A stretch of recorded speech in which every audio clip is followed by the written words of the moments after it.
하나님의 은혜가 오늘 예배 참석한 성도 여러분들에게 함께 하시기를 예수님의 이름으로 축복합니다. 예수님께서는 공생의 3년 동안 집중적으로 천국을 가르치시고 복음을 전파하시고 병자와 귀신 들린 자를 치유하셨던 갈릴리를 떠나서 십자가에 죽으시기 한 달 전부터 베레아와 유대에서 전도를 하셨습니다. 그리고 예루살렘으로 향하셨죠. 이 시점에서 주님은 다시 한번 천국을 가르치시기를 원하셨습니다. 예수님은 이전에도 천국을 쉽게 깨달을 수 있도록 씨 뿌리는 자의 비유로 말씀을 하셨죠. 씨가 떨어진 길가, 돌밭, 가시떨기, 좋은 땅을 통해서 우리에게 좋은 땅이 되어 말씀을 듣고 깨닫는 자니 결실하여 100배가 되라고 하셨습니다. 좋은 땅과 같은 성도, 천국의 백성입니다. 밭에 가라지 비유를 통해 추수 때 거두어 불에 사른같이 세상 끝에 악인은 풀무불 지옥에 던져 넣으리니 울며 이를 갈게 될 것이지만 의인은 영원한 나라에서 해와 같이 빛나리라. 천국의 영광입니다. 겨자씨 비유를 통해 가장 작지만 나중에는 새들이 깃드는 큰 나무가 된다고 하셨습니다. 천국 승리입니다. 누룩 비유를 통해서 섬 아래 밀가루를 모두 부풀린다고 하셨습니다. 천국 보배입니다. 그러나 천국 백성 보배 확산 승리 영광을 모르는 자는 못된 물고기처럼 버려져 풀무불 성밭 지옥에서 슬퍼 울며 이를 갈 것이라. 그러나 우리는 천국비를 통해서 천국 백성 보배 확산 승리 영광을 믿는 좋은 물고기로 그릇에 담겨 주님께서 내 아버지 집이라고 하신 하나님이 하늘 보좌에 계신 새하늘과 새 땅 거룩한 성 예루살렘 천국에 거하게 될 줄로 믿습니다. 그리고도 예수님은 다시 천국을 말씀을 하셨습니다. 3년여 동안 심혈을 기울인 갈릴리 호수 주변의 가버나움과 벳세다 고라신만 아니라 이제 십자가에 죽으시기 한 달여의 시간을 앞두고 베레와 유대와 예루살렘까지 이르셔서 주님이 택하신 자녀들이 천국을 듣고 믿어 세상에 흔들리지 않도록 하셨습니다. 본문의 천국의 비유는 포도원의 품꾼들입니다. 마태복음 20장 1절에 천국은 마치 품꾼을 얻어 포도원에 들여보내려고 이른 아침에 나간 집주인과 같으니 이 구절에서 포도원에 들여보내려고 이 말씀을 주목을 해야 됩니다. 포도원 주인이 이른 아침에 장터에 나간 것은 품꾼을 얻어서 어디로 들여보내려고요? 포도원으로 들여보내기 위함입니다. 그렇다면 이 말씀이 천국의 비유를 볼 때 주인은 누구세요? 하나님이시고 품꾼은 성도이고 포도원은 교회입니다. 교회는 천국의 모형이기 때문에 그렇습니다. 하나님은 장터가 상징하는 세상에서 자기 백성을 불러내어 포도원이 상징하는 교회로 인도를 하시는 것이죠. 장터는 헬라어로 아고라, 영어로 포럼, 광장, 공회 이렇게 해석을 할 수 있습니다. 예루살렘 성에 출입하는 여러 문들이 있는데요. 그 중에 북문에 가면 성문 중 가장 크고 아름다운 다메섹 문이 있습니다.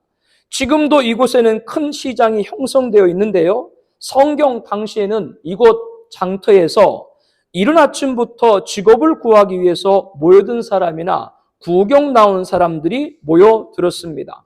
우리로 치면 인력시장, 그렇게 여러분이 생각을 하시면 됩니다. 2절 말씀에 그가 하루 한 데나리온씩 품꾼들과 약속하여 포도원에 들여보내고 또 제3시에 나가보니 장터에 놀고 서 있는 사람들이 또 있는지라 그들에게 이르되 너희도 포도원에 들어가라 내가 너희에게 상당하게 주리라 하니 그들이 가고 제6시와 제9시에 또 나가 그와 같이 하고 제11시에도 나가보니 서 있는 사람들이 또 있는지라 이르되 너희는 어찌하여 종일토록 놀고 여기 서 있느냐 이르되 우리를 품꾼으로 쓰는 이가 없음이니이다. 이르되 너희도 포도원에 들어가라. 포도원 주인은 동이 튼 이후 장터에서 일찍 기다리고 있는 품꾼들에게 하루 품삯 한 데나리온 줄 것을 약속하여 포도원에 들여보냈습니다. 그런데 3시 오전 9시 나가보니 장터에 놀고 서 있는 사람이 또 있는지라 그들에게도 너희도 포도원에 들어가라. 내가 너희에게 상당하게 주리라.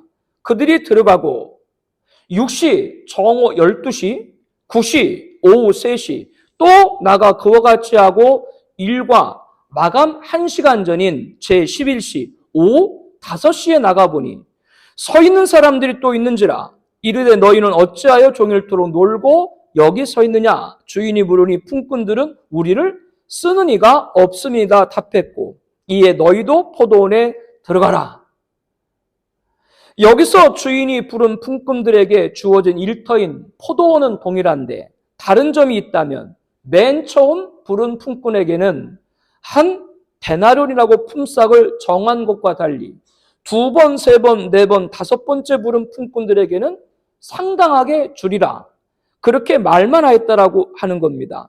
즉, 첫 번째 외에 다른 품꾼들은 얼마를 받을지 몰랐지만 자신들을 불러준 것에 기꺼이 응한 것이죠. 이상해서 주인이 놀고 있는 품꾼들에게 일자리를 주려고 일부러 불렀다 해석을 하기도 합니다. 그러나 주인이 오늘 안으로 수확을 마치려고 했고 거기에 필요한 품꾼들을 위해서 거의 3시간 단위로 장터에 나간 것으로도 볼 수 있습니다. 그렇지 않다면 1년 농사 중 가장 중요한 포도를 수확할 때 포도원을 비우고 한가하게 한 번도 아니고 4번씩이나 주인이 장터에 이유 없이 나갈 이유가 없기 때문에 그렇습니다. 8절 말씀에 저물매 포도원 주인이 청지기에 이르되 품꾼들을 불러 나중 자로부터 시작하여 먼저 온 자까지 삭을 주라 하니 제11시에 온 자들이 와서 한 데나리온씩을 받거늘 먼저 온 자들이 와서 더 받을 줄 알았더니 그들도 한 데나리온씩 받은지라. 받은 후 집주인을 원망하여 이르되 나중 온 이 사람들은 1시간밖에 일하지 아니하였거늘 그들을 종일 수고하며 더위를 견딘 우리와 같게 하였나이다. 주인이 그 중에 한 사람에게 대답하여 이르되 친구여 내가 내게 잘못한 것이 없노라. 내가 나와 한 데나리 약속을 하지 아니하였느냐? 내 것이나 가지고 가라. 나중 온 이 사람에게 너와 같이 주는 것이 내 뜻이니라. 내 것을 가지고 내 뜻대로 할 것이 아니야. 내가 선함으로 내가 악하게 보느냐. 날이 젊음에 하루 일이 끝난 거죠. 포도원 주인이 청지기에게 품꾼들을 불러드리겠습니다. 그런데 일당을 지급할 때는 순서가 처음 부른 품꾼부터가 아니라 맨 나중 온 자들부터 시작해서 먼저 온 자까지 삭을 주라고 명을 하였죠. 오후 5시에 온 품꾼들은 한 데나리온을 받자 너무나 기뻤습니다. 주인이 상당히 주리라고만 했지 당시 장정 하루 품값인 한 데나리온을 받게 되라는 것은 생각하지 못했기 때문이죠.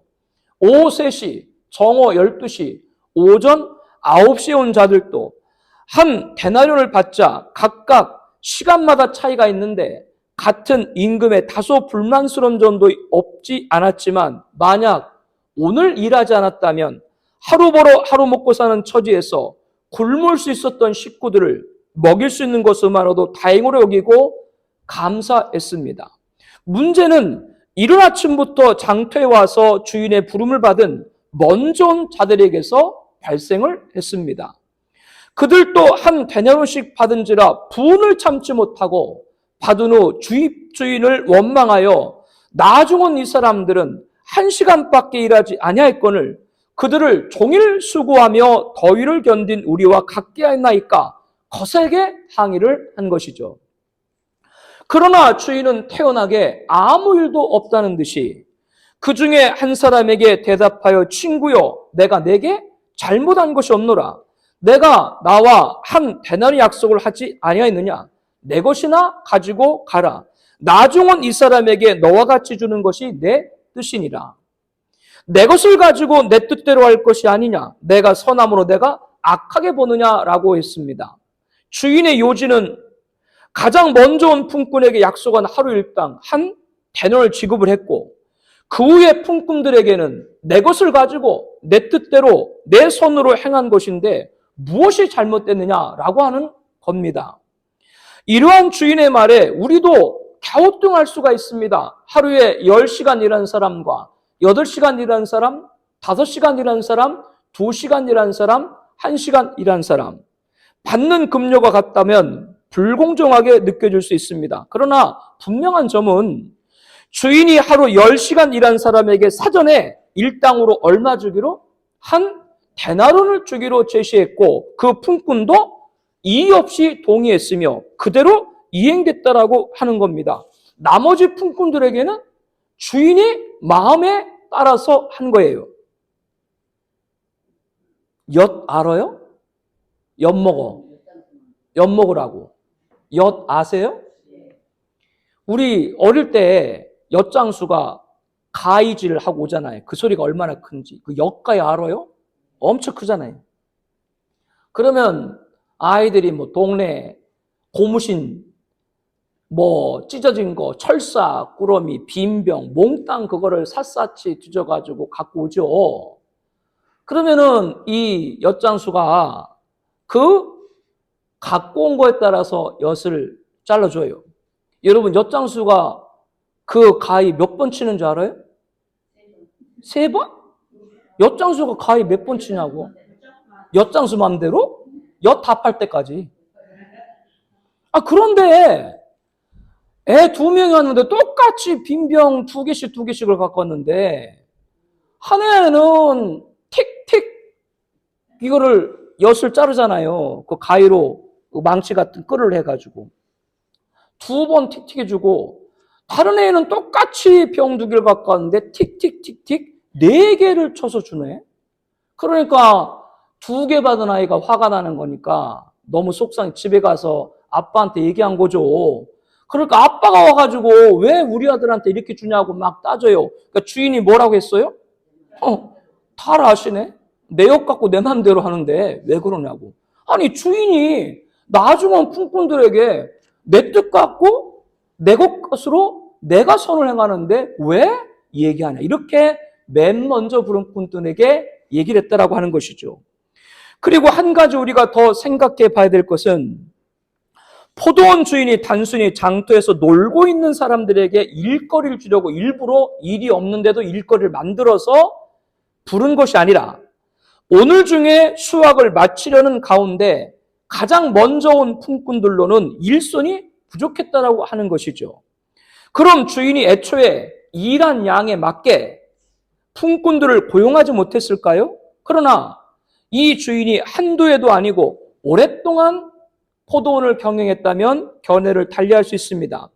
주인의 계산으로는 맨 먼저 온 품꾼들로도 충분하다고 생각했는데, 어찌된 일인지 이 품꾼들이 열심히 일을 하지 않는 겁니다. 이렇게 되자 너그러웠던 주인은 그 품꾼들을 다그치지 아니하고 더 추가로 품꾼들을 부리기로 했다라고 하는 것이죠. 한편 오후 5시까지 일거리를 찾지 못해 장터에서 놀고 있던 마지막 포도원에 들어간 품꾼들은 1시간밖에 일하지 않았으나 주인이 불러준 곳에 고마워 최선을 다해서 하루 일할 양을 1시간에 다 채웠을지도 모르죠. 주인이 불러준 곳에 고맙기 때문에 그렇습니다. 왜요? 만약 내가 일하지 않았다면 오늘 우리 가족들이 굶을 수가 있었는데, 나를 불러준 그거에 고마워서 1시간이지만 하루 일할 양만큼 했을 수 있다라고 하는 겁니다. 그러므로 주인은 1시간 일했지만 맨 처음 품꾼뿐 아니라 맨 마지막에 품꾼에게도 한 데나리온을 준 것이죠. 또 하나 생각을 해야 될 것은, 맨 먼저 온 품꾼들은 어쩌면 주인의 너그러운 성품을 알고 있었는지도 모릅니다. 작년 이맘때 포도 수출할 때, 그리고 다른 작물을 소출하기 위해 품꾼으로 일한 경험으로 볼 때 빈둥빈둥 시간만 채워도 꼬박꼬박 1달란트를 받았었거든요. 그렇기 때문에 다음 날도 일해가지고 한 대나를 더 받기 위해서 일부러 이 일을 제대로 하지 않고 빈둥빈둥 논 것이죠. 우리가 어떤 공사를 맡기면 일주일 할 일을 열흘씩 늘려가지고 하는 경우도 있지 않습니까? 그러면 그들이 꾀를 쓴다고 주인이 몰랐을까요? 주인이 모를 리가 없죠. 그런데도 주인은 이 품꾼들을 다시 기용을 했고 약속한 한 데나를 준 것이고 그보다 적은 시간에 일한 품꾼들에게도 준 것입니다. 그리고 이를 항의하는 맨 처음 일한 자들에게 내 것 가지고 내 뜻 안에서 내가 선을 행하는데 무엇이 잘못됐느냐라고 한 것이죠. 그렇다면 오늘 중으로 포도 수확을 마치고 한 주인의 마음을 가장 잘 알았더니 오늘 중으로 추수를 마치고자 했던 주인의 마음을 가장 잘 알았던 이는 누구예요? 맨 나중된 자죠. 그렇기 때문에 예수님께서 비유를 말씀하신 후에 마태복음 20장 16절에 말씀을 하십니다. 이와 같이 나중된 자로서 먼저 되고 먼저 된 자로서 나중되라. 먼저 된 자로서 나중된 자는 주인의 마음을 알았던 자죠. 이 말씀이 천국 비움을 볼 때 주인은 하나님이시고 품꾼은 성도고 포도원은 교회라고 하였습니다. 지상의 교회가 천국의 모형이기 때문이죠. 하나님은 장터가 상징하는 세상에서 자기 백성을 불러 포도원이 상징하는 교회로 인도를 합니다. 그리고 부른 자들에게 각각의 은혜와 각각의 복과 각각의 일을 맡기시는 것이죠. 그렇다면 우리는 몇 번째 품꾼 같은 자들이 되어야 되겠습니까? 맨 마지막에 부름받은 품꾼 같아야 하는 것이죠. 그렇다면 우리는 주인이신 하나님의 마음을 잘 아는 성도가 되어야 됩니다. 포도원 주인이 모든 품꾼들에게 동일하게 하루 품삯 한 데나리온을 지급하자 맨 처음에 일한 자들이 항의를 했죠. 그들에게 주인이 뭐라 그랬다고요? 내 것 가지고 내 뜻대로 내 선을 행했다. 하나님의 마음을 아는 성도는 하나님의 것, 하나님의 뜻, 하나님의 선이 무엇인지를 알아야 합니다. 우리는 사도 요한의 그리고 야고보의 어머니를 통해서 하나님의 마음인 하나님의 것, 하나님의 뜻, 하나님의 선을 알 수가 있어요.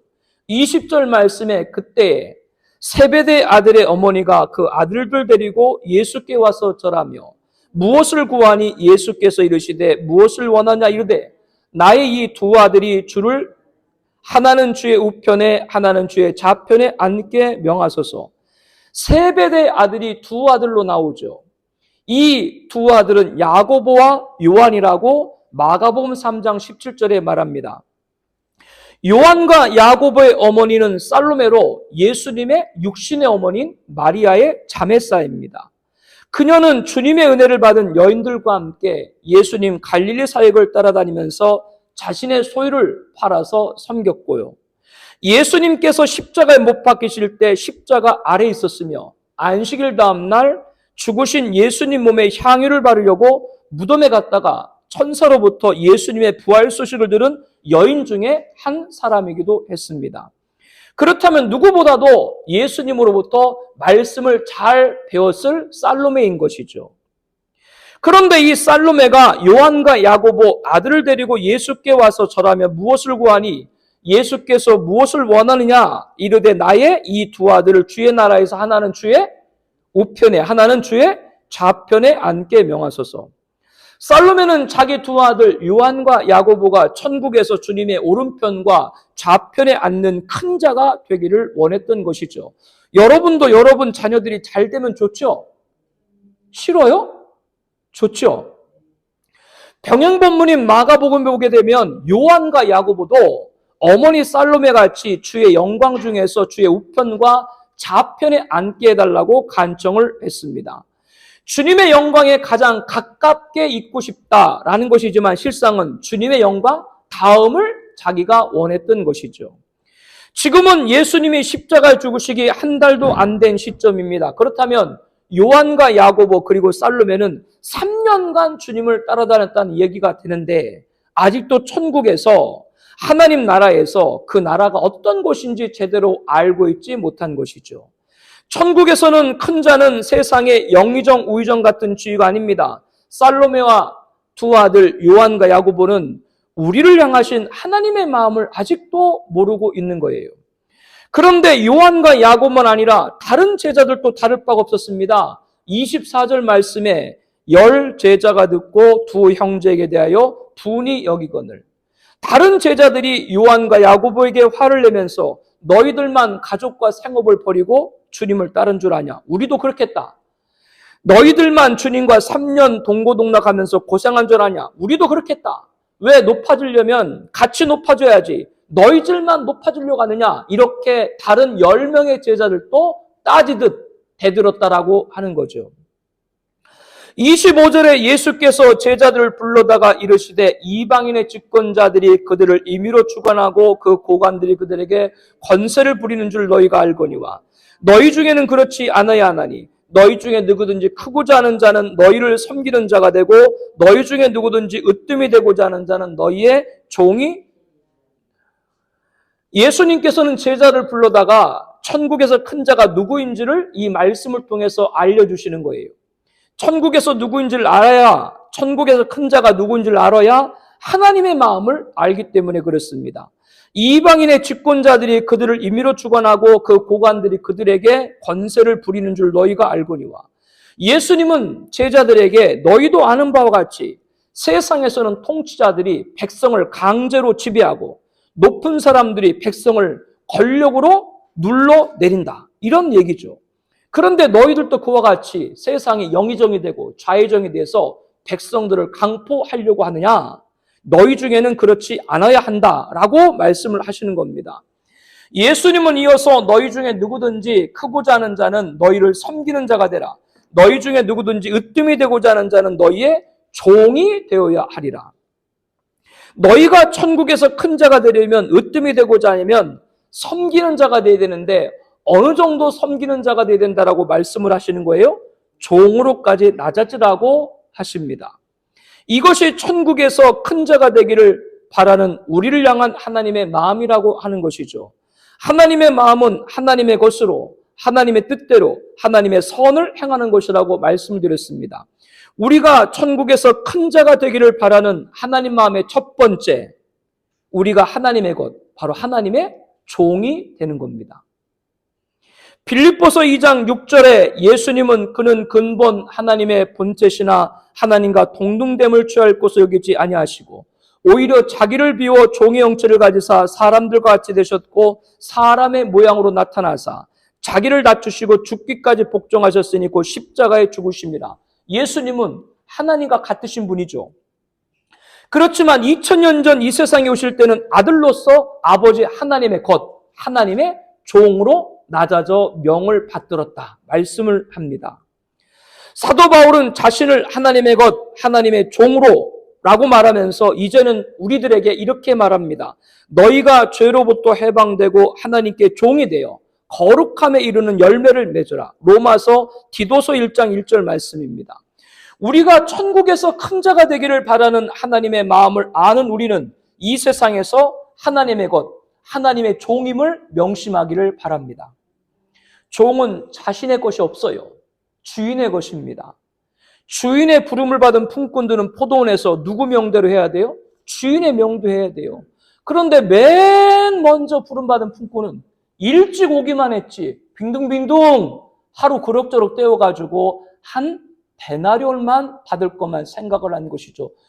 오늘 중으로 추수를 맞추고자 하는 주인의 뜻을 모른 거예요. 그러나 맨 마지막에 부름받은 품꾼은 그 주인의 마음을 알고 한 시간이지만 어느 양을 하루 일할 양만큼 다해서 주인이 오늘 중으로 수확하고자 하는 그 마음에 합했다라고 하는 겁니다. 이렇게 품꾼, 종은 자기 주장이 있을 수가 없습니다. 포도원은 교회라고 말씀드렸습니다. 교회 안에서는 하나님의 명대로 해야 될 줄로 믿습니다. 다시금 명심합시다. 우리가 큰 자가, 천국에서 큰 자가 되기를 바라는 하나님 마음 첫 번째가 하나님의 것, 하나님의 종입니다. 교회에서 우리는 하나님의 종으로 있어야 됩니다. 직분이 클수록 낮아져야 됩니다. 저는 하나님의 것입니다. 종을 통하여 일하여 주옵소서. 우리의 낮은 자세의 간구가 되기를 소망합니다. 직분이 클수록 더 낮아져야 하는 것이죠. 2025년 재직으로 부서로 직임받은 여러분들이 이 종으로서 주님의 마음에 합한 주님의 주시는 은혜가 가득하기를 축복합니다.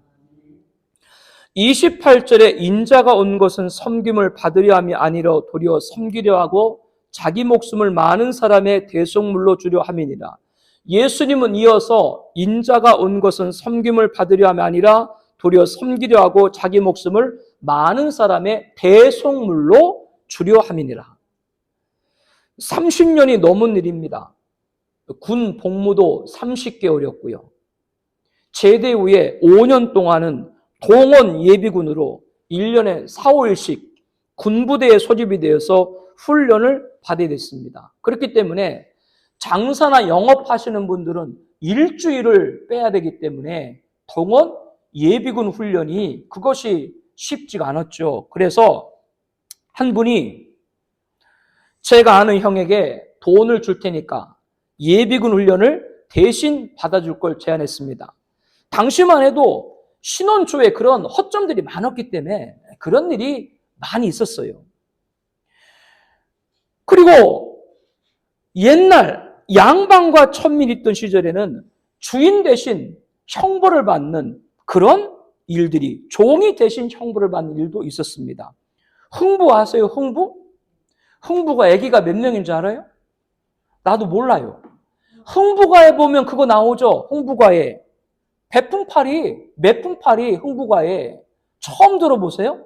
참 저도 희한해요. 여러분과 말씀 나누면서 내가 왜 대한민국에 태어났는데 똑같은 나라에 태어난 여러분과 내가 처음 하는 얘기가 많을까? 몇 분팔이가 그 흥부가에 나오잖아요. 몇 분팔이가 뭐냐면 조선시대 후기에 죄를 지은 양반이 자기 대신 매를 맞을 사람을 구하고 돈이 필요했던 가난한 백성 가운데 이에 응했던 것을 몇 분팔이라고 합니다. 이렇게 부탁을 한 사람은 부탁을 받은 사람보다 나이가 많거나 돈에 여유가 있는 사람들이죠. 즉 세상의 대속은, 세상에서 대속이라고 하는 건 아랫사람이 윗사람을 대신해서 죗값을 받는 게 세상의 대속이에요. 그러나 예수님이 인자가 온 것은 섬김을 받으려 함이 아니라 도리어 섬기려 하고 자기 목숨을 많은 사람의 대속물로 주려 함이라. 여기서 대속은 예수님께서 십자가에 죽으심으로써 그 보혈로 우리 죄를 대신 씻어 구원을 주신 줄로 압니다. 천국에서 큰 자는 아랫사람에게 책임을 떠넘기는 것이 아니에요. 어떤 부대 사령관이 자기 부하에게 폭탄이 장착된 조끼를 입히고 방탄 조끼라고 속여가지고 작전에 실패하고 돌아오면 폭사시켜가지고 부하들을 다 없애라고 했대. 그게 무슨 사령관인지 뭔지. 이게 세상이 말하는 윗사람이 아랫사람한테 떠넘기는 한 예죠. 자기 재물 중 한 줌도 안 되는 것을 던져주면서 내가 범한 큰 벌을 네가 대신 받아라 라고 하는 것이 아닙니다. 천국에서는. 자기 권세로 약자에게 죄를 뒤집어 씌우고 내 대신 내가 고초를 받으면 후일을 도모해주겠다. 그런 말을 하는 것이 천국에서 큰 자가 아닙니다. 예수님이 인류의 죄를 사하시기 위해 하늘의 영광을 십자가의 대속물 되기 위해서 버리신 줄로 믿습니다. 하나님의 뜻을 위해서 제물이 되신 것이죠. 여기서 제물은 화제입니다. 불로 살라지는 겁니다. 하나님께 향기로운 냄새를 올려주고 자기는 사라져버리는 것이죠. 나는 흔적도 없는 겁니다. 우리가 천국에서 큰 자가 되기를 바라는 하나님의 마음, 두 번째 하나님의 뜻, 하나님의 뭐가 되는 것? 제물이 되는 겁니다. 교회에서 우리는 하나님께 올려드리는 제물이 되기를 소망합니다. 여러분 가정에서도 여러분이 하나님께 올려드리는 제물이 되기를 축복을 합니다. 나의 존재를 부각하려고 해서는 안 됩니다. 나는 없어지고 하나님 영광만 나타나게 하옵소서. 그렇게 우리 가정과 우리 교회에 임하는 여러분 되시길 바랍니다. 이게 하나님의 마음을 아는 두 번째 하나님의 뜻, 제물이 되는 것이죠. 22절에 예수께서 대답하여 이르시되 너희는 너희가 구하는 것을 알지 못하는도다. 내가 마시려는 잔을 너희가 마실 수 있느냐? 그들이 말하되 할 수 있나이다. 이르시되 너희가 과연 내 잔을 마시려니와 내 좌우편에 앉은 것은 내가 주는 것이 아니라 내 아버지께서 누구를 위하여 예비하셨든지 그들이 얻을 것이니라. 예수님은 세상 기준으로 천국에서 큰 자가 돼서 좌편 우편에 앉고자 하는 제자들에게 너희는 너희가 구하는 것을 알지 못하는도다. 내가 마시려는 잔을 너희가 마실 수 있느냐? 우리는 이 주님이 말씀하신 잔이 무엇인지 압니다. 고난의 쓴 잔 십자가이죠. 예수님은 제자들에게 내가 마시려는 잔을 너희가 마실 수 있느냐라고 하셨습니다. 나와 같이 십자가를 질 수 있느냐? 그 말씀이죠. 제자들은 그 의미를 바로 알았는지 그렇지 않은지 일단 할 수 있나이다 라고 대답을 했습니다.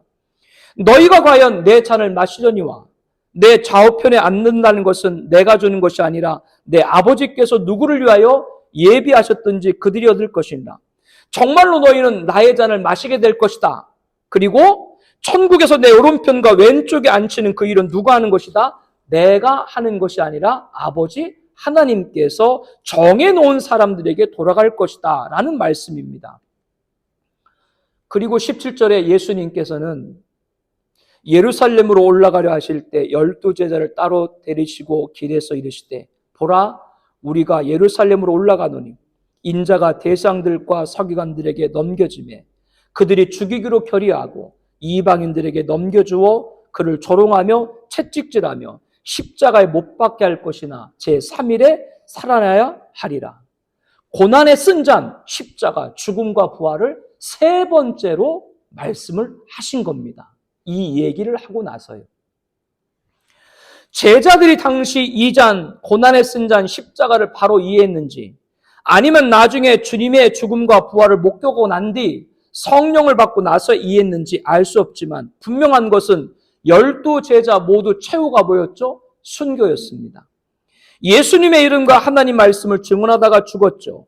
주님이 말씀한 그대로 12제자들 다 주님의 쓴 잔, 바로 주님의 십자가를 따랐던 걸 알 수가 있습니다. 순교자인 제자들에게 예수님은 누가복음 22장 30절에 말합니다.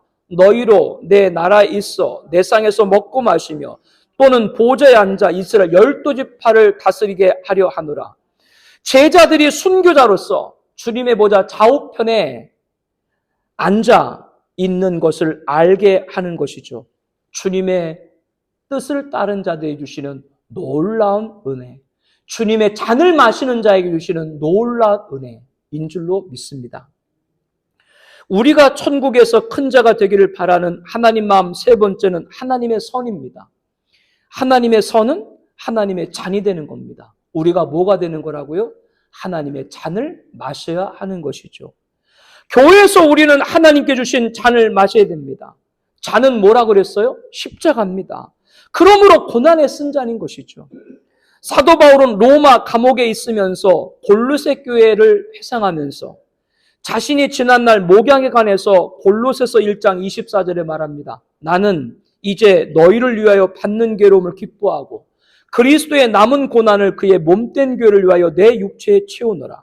오늘 또 저와 여러분들이 나의 사랑하는 가족과 그리고 공동체 성도들 위해서 받는 괴로움. 여러분들이 왜 가족 때문에 괴로움을 받나요? 여러분들 자녀 때문에 왜 속상한가요? 여러분 배우자 때문에 왜 마음이 아픈가요? 왜 교회 성도들 때문에 내가 울어야 되는가요? 바울은 뭐라 그래요? 그리스도의 고난을 너의 몸에 채우는 것이다. 그렇기 때문에 감사해라. 이것이 바로 잔, 고난에 쓴 잔, 십자가를 따라가는 자다라고 하는 것이죠. 교회를 섬기면서 우리는 주님의 고난에 제가 채울 수 있어 감사합니다. 우리 가정에 주님의 고난을 제가 채울 수 있어 감사합니다. 이런 여러분 되길 축복합니다. 이게 진실로 우러나와야 십자가의 길을 가는 사람인 거예요. 그러한 자가 천국에서 큰 자라고 하는 것이죠. 하나님의 마음 세 번째, 하나님의 선, 하나님의 잔을 마셔야 하는 것이죠. 29절에 그들이 여리고에서 떠나갈 때 큰 무리가 예수를 따르더라. 맹인 두 사람이 길가에 앉았다가 예수께서 지나가신다함을 듣고 소리질러 이르되 주여 우리를 불쌍히 여기소서 다윗의 자손이 하니 무리가 꾸짖어 잠잠하라 하되 더욱 소리질러 이르되 주여 우리를 불쌍히 여기소서 다윗의 자손이여 하는지라. 예수께서 머물러 서서 그들을 불러 이르시되 너희에게 무엇을 하여 주기를 원하느냐. 이르되 주여 우리가 눈뜨기를 원하나이다. 예수께서 불쌍히 여기사 그들의 눈을 만드시니 곧 보게 되어 그들이 예수를 따르니라. 여기에 등장하는 맹인 두 사람 가운데 한 사람은 거지 바디메오로 길가에 앉아 구걸하다가 무리를 통해서 예수님이 지나가신다는 소식을 듣고 주여 불쌍히 여기서 다윗 자손이여 소리를 쳤습니다. 무리가 시끄럽다 꾸짖어 잠잠하랬지만 더욱 소리질러 주여 불쌍히 여기서 다윗의 자손이여 부르짖었습니다. 예수님이 그를 데려오라 하셨고 바디메오는 겉옷을 내어버리고 뛰어 일어나 예수께 나아갔다고 병행본문인 마가복음에 말씀합니다. 무엇하여 주시기를 원하니 묻자 눈뜨기를 원하여 답했고 주님이 그를 불쌍히 여겨 보라 내 믿음이 너를 구원하였느라 하시면서 눈을 만드시니 곧 보게 되었다고 병행본문 누가복음에 말씀을 합니다.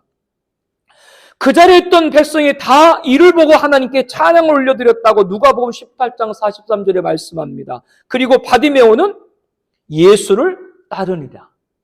바디메오는 누구를 따르느라? 예수를 따르니라. 지난 주일 설교에서 예수님께서 영생의 길을 가르쳐 주심에도 불구하고 나를 따르는 말씀을 듣고 재물이 많음으로 근심하여 떠나갔던 청년과 대조적인 걸 볼 수가 있죠.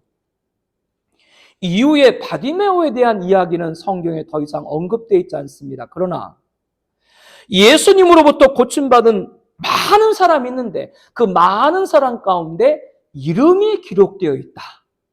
이것을 우리가 생각할 필요가 있습니다. 마가복음을 기록한 마가가 이 바디메오란 이름을 기록했는데요. 마가는 예수님 70인 제자 가운데 하나로 그의 집이 최후의 만찬 장소와 오순절 성령 강림에 탄생한 교회 장소로 사용됐고 주님이 겟세마네 기도에 함께했고 바나바 조카였고 초대교회 때 사도 베드로의 통역자로 활동했던 것이 마가입니다. 그가 마가복음을 기록한 저자이기도 했죠. 그런데 그가 바디메오의 실명을 기록했다라고 하는 것은 이 바디메오가 초대교회 때 중요한 역할을 한 인물로 볼 수 있다라고 하는 것이죠. 그렇게 예수님으로부터 고침받은 수많은 사람 가운데 바디메오의 실명이 기록된 것이고 이를 통해 볼 때 바디메오는 12제자와 함께 십자가 고난의 쓴잔에 참여했음을 알 수 있습니다. 바디메오는 주님을 만났고 구원을 받았고 치유를 받았고 십자가 고난의 쓴 잔까지 따랐던 것이죠. 우리에게 도전을 주고 있죠. 여러분 주님을 만나셨죠? 여러분 주님을 만나셨죠? 구원을 받으셨죠? 치유를 받으셨죠? 그러면 십자가 고난의 쓴 잔까지 마셔야 하는 것이죠. 그때 주님의 위로하심이 있을 줄로 압니다. 우리가 천국에서 큰 자가 되기를 바라는 하나님의 첫 번째가 하나님의 것, 하나님의 종입니다. 교회에서 우리는 하나님의 종으로 있어야 됩니다. 종을 통하여 하나님 일하여 주옵소서. 이렇게 엎드리고 간구하는 우리가 되기를 원합니다. 직분이 클수록 더 낮아져야 하는 것이죠. 천국에서 큰 자가 되길 바라는 하나님의 마음 두 번째, 하나님의 뜻, 하나님의 제물이 되는 겁니다. 교회에서 우리는 하나님께 올려드리는 제물이 되어야 됩니다. 화제입니다. 다 불로 태워져 흔적도 없이 사라지는 것이죠. 나의 존재를 부각하려고 해서는 안 됩니다. 나는 사라지고 하나님 영광만 나의 가정과 나의 교회에 남게 하여 주옵소서. 천국에서 큰 자가 되길 바라는 하나님 마음 세 번째, 하나님의 선, 하나님의 잔을 마시는 것이죠. 교회에서, 가정에서 우리는 하나님께 주신 잔을 마셔야 됩니다. 이 말씀을 꼭 담으세요. 여러분이 마셔야 될 잔을 마셔야 돼요. 여러분이 안 마시면 그 잔을 엄마가 마셔야 되고 아빠가 마셔야 되고 할머니가 마셔야 되고 할아버지가 마셔야 되고 교회에서 누가 마셔야 돼요? 그러니까 여러분 이렇게 편하세요? 다 마실 걸 아니까? 여러분 잔을 마셔야 여러분에게 임하신 한 데나리온이지만 성경의 한 데나리온, 그 한 데나리온이 어떤 복으로 임할지 모릅니다. 상당하게 봉하리라. 여러분이 그 잔을 마실 때 그런 은혜가 있기를 축복합니다. 고난의 잔을 외면하지 말아야 됩니다. 주님의 고난을 제 몸에 채울 수 감사합니다. 이런 저와 여러분들 되시기를 예수님의 이름으로 축복합니다. 우리 함께 기도하겠습니다. 우리 공동 기도 제목 있죠? 첫 번째부터 우리 함께 읽겠습니다. 우리는 품삯이 얼마인지 모르지만 주인이 불러 포도원에서 일할 수 있게 있는 곳에 감사함으로 응한 마지막 품꾼같이 하나님께서 교회로 인도해 주신 부름에 응답하며 하나님 은혜 안에서 하나님께 맡겨준 일을 기꺼이 감당할 수 있게 하옵소서.